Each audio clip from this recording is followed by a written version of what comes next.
At first, it was just a number that didn't make sense. Deep beneath the Earth's surface, sensors designed to monitor seismic activity began recording rhythmic pulses. Not earthquakes, not volcanic tremors. Something slower, heavier, almost deliberate. At exactly the same time every day, the planet seemed to shudder, just slightly. Too small for humans to feel, too consistent to ignore. Scientists assumed it was a malfunction, until the pattern spread. Stations on different continents started detecting the same signal.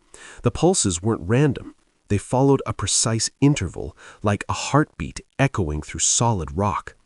That's when concern turned into fear, because the source wasn't near the crust. It was coming from far deeper, near Earth's core. The core is supposed to be stable, a massive sphere of molten metal, generating our magnetic field and keeping the planet alive. It doesn't pulse, it doesn't change rhythm. But now, it was. As weeks passed, the pulses grew stronger.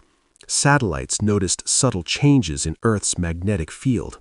Animals began behaving strangely, migrating early, acting disoriented, reacting before any measurable event occurred. Even stranger, the signal seemed to respond to external forces.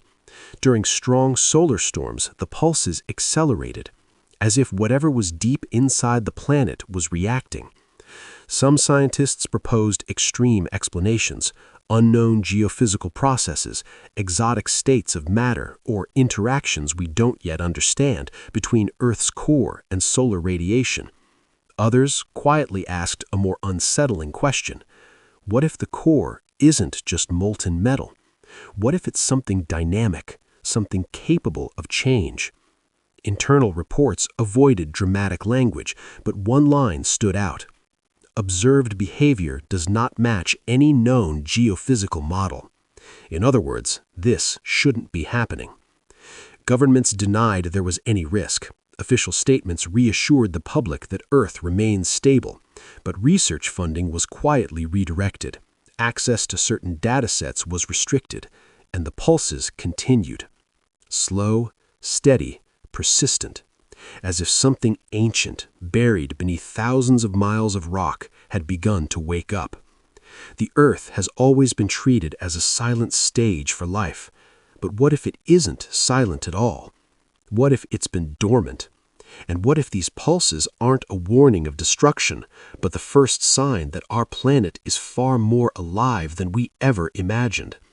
Because if something inside Earth is waking up, the real question is, what happens when it's fully awake?